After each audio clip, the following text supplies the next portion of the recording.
Prawn here with some obvious tips that you might have missed in Starfield so that you don't lose your head like Andreja's just done. I want to talk to you about various different things that I've discovered that I didn't realise initially when I started playing, and things that are really helpful to know that'll help you get more experience points quickly or just have more enjoyment and fun out of the game. Now, one of these is quite later on in the game, but it is the Starborn powers. Hopefully you've unlocked some of these. I won't spoil what they all are, but you can see some of them here. But one thing I didn't notice is that down on the bottom left, it tells you can use the quantum essence.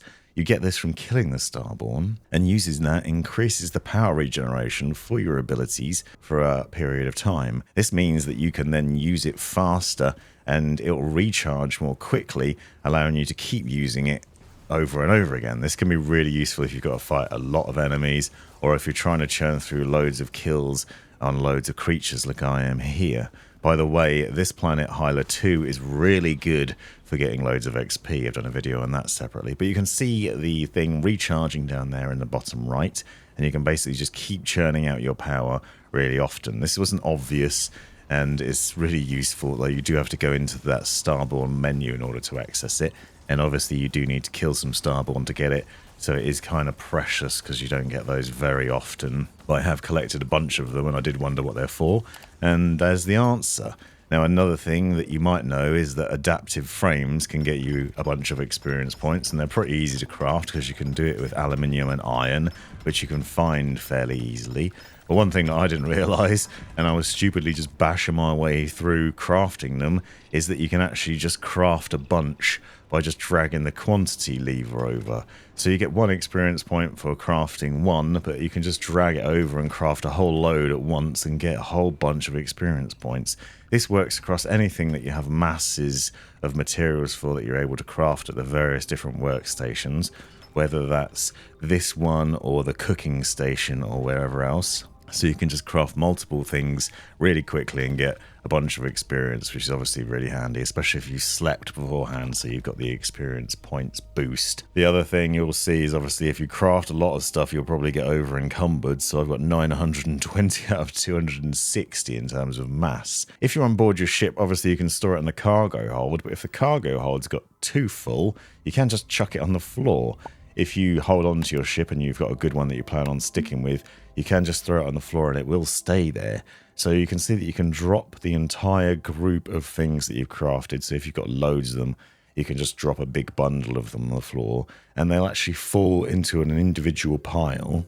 Rather than there being loads and loads of these things then scattered all over the place, they're actually just grouped together in one icon. So the thing's on the floor there, and you can see that we've got loads of them. If you look closely, you'll also see what is in that group, as in how many of each of them are there. So you might overlook this by accident and forget where you put them, but you can see if you look up close that there's 180 of the adaptive frames down here, and you can see it highlighted, take 180. So that's one weird way to store things.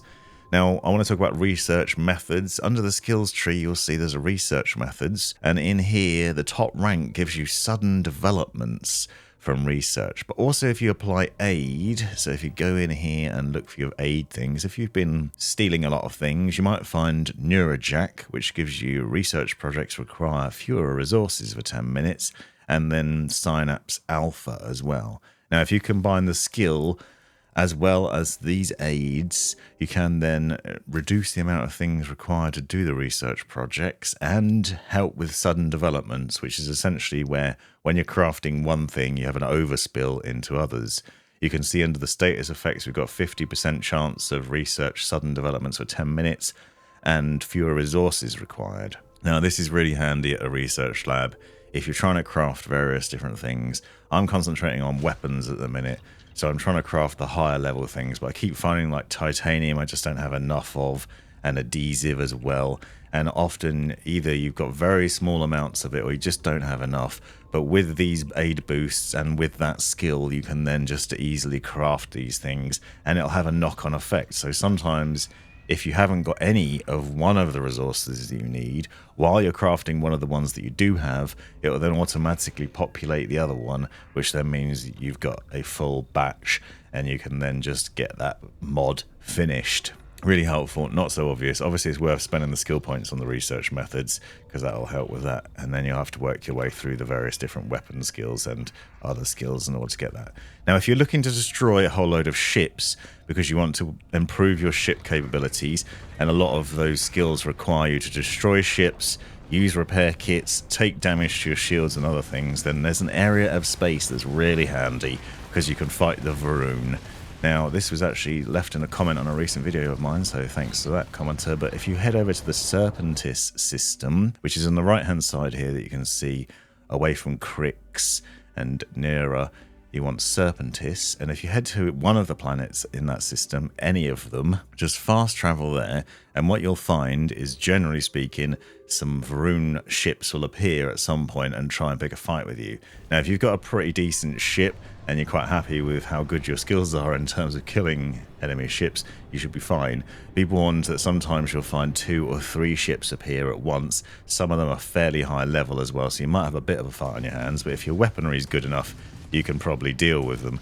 Now, you can do this, and you can just keep going from planet to planet, so it's really handy, and I'll show you that in a second. But what you might find is that when you do go to a planet or a moon in that system, that you have to wait a little while before a ship will appear. Sometimes they'll appear immediately, other times it will take a few seconds, so don't get impatient.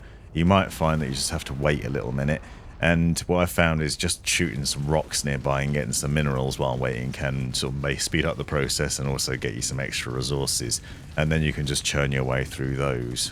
And as I said, you can then go to the next planet.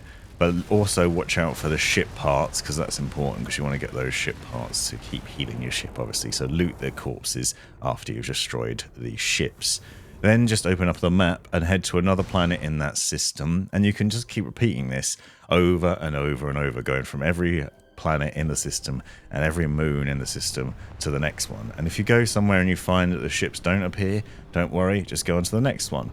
And you can basically just keep going around. And I actually ended up doing this for a few hours, and just fighting the ships over and over, destroying them, getting the ship parts from them, taking the damage for my skills, and leveling up the various skills by going through the requirements for them, because you do have to take a lot of damage, kill a lot of ships, and do a lot of other things in order to do it. You do have quite a fight in your hands, though.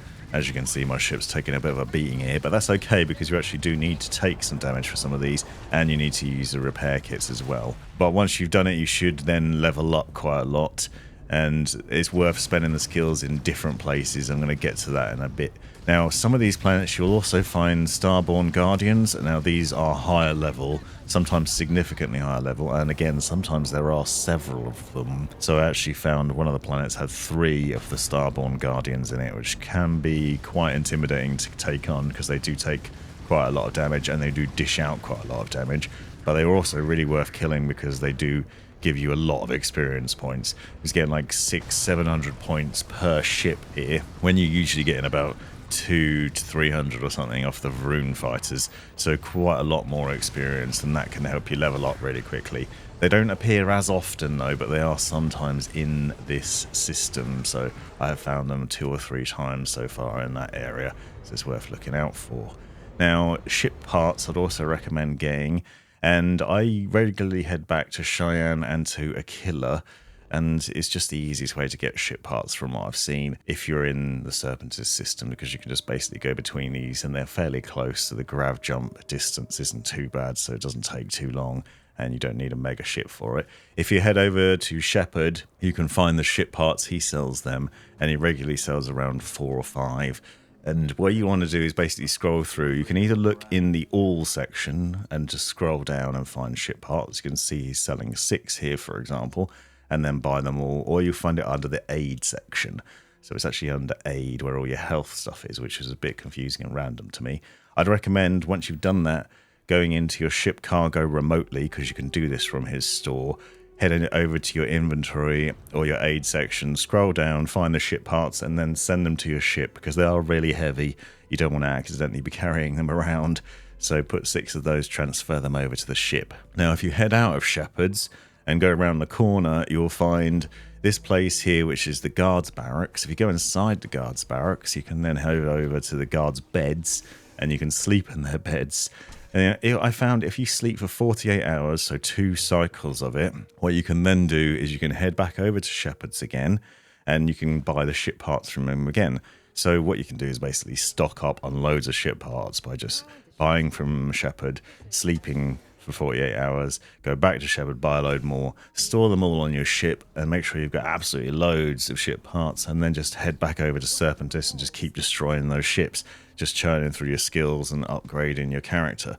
Obviously, it sounds like a bit of a mission, but it saves you having to keep coming back to a killer on a regular basis, and you just have loads of ship parts. So you can also do this with anything else that he has in stock. So if you want to buy a lot of something, just sleep, and then go and buy them again, and then head back over and destroy some more ships. Now, when you've got some skills, it's also worth paying attention to what you're spending it on, because yes, the tech tree has a lot of the ship stuff, but you'll also find there's this section here, which is under the science section, where you've got aeontronic fusion. Now, this section gives you extra power for your reactor. And if you fill it up, you can have 5 extra points in here. And you'll see that on the bottom left. Now, this power can be attributed to each of the different weapon types, shields and engine. And what this does is it gives you more for each, which means your weapons will fire for longer, your ship will travel faster, or you'll have more shield. You can achieve a similar result by using the Starship Engineering tree. So if you max that out, which will obviously take some time, this will allow for the installation of the higher level ship modules, and then obviously you can upgrade your reactor to the maximum. Look for one that gives you the most power generated. You can see this one kicks out 38, which this means I've now got a total of 44 power that I can use from a ship, and I can put it across the engine, shields and the various different weapons, or on the grav drive. But if you're in combat, obviously you want to max out your weaponry, because that means the weapons will then last longer, they'll fire for longer before they need to recharge, which means that you can take those battles a bit more, or you can up your shield, and obviously that'll improve your defensive capabilities. But you should find if you've got a good weapon combo and you've upgraded your power, you should then be able to smash your way through enemies pretty quickly. The other thing to watch out for is some of the ship benefits are in other trees. You'll see that under social, you can get ship command, for example. If you work your way through this tree, you can have up to 8 active crew members, and crew members can have different skills like payload benefits or weapon specializations that can really help you give better performance to your ship. Talking of companions and crew, did you know that you can arm your companions in different ways? Obviously, you know, you can offload things to them so that they can carry it, but you can also equip them with things and then basically make sure they're using them. And this can be quite fun to give them different things to play around with. For example, I thought it might be a laugh to give Andreja a minigun. So you give her the minigun and then make sure you give her some of the ammo that matches that caliber of weapon. And you don't need to give them very much. You can just give them a small amount, and then they've got an infinite supply of this. Now, this will work for grenades and other things as well, but you can go into their inventory and then click to equip that weapon to make sure they've definitely got it. So if they've got multiple weapons, select the one you want, and then they'll have that equipped. So she's now got a minigun, which makes her mean. Now, if you like guns that fire fast, I've just discovered recently the Mag Storm. I've been mostly sticking to sniper rifles, but I discovered the advanced modified Mag Storm, and this thing has an insane fire rate that just chews through baddies and makes you feel like a bit of a badass. So I'd highly recommend giving that one a go. Hopefully you found these tips useful and maybe discovered something you didn't know. Check out the playlist of other tips and tricks that I've done, linked in the description, and come back for more and let me know anything that you've discovered that isn't obvious, so we can share the knowledge with everyone. Thanks for watching.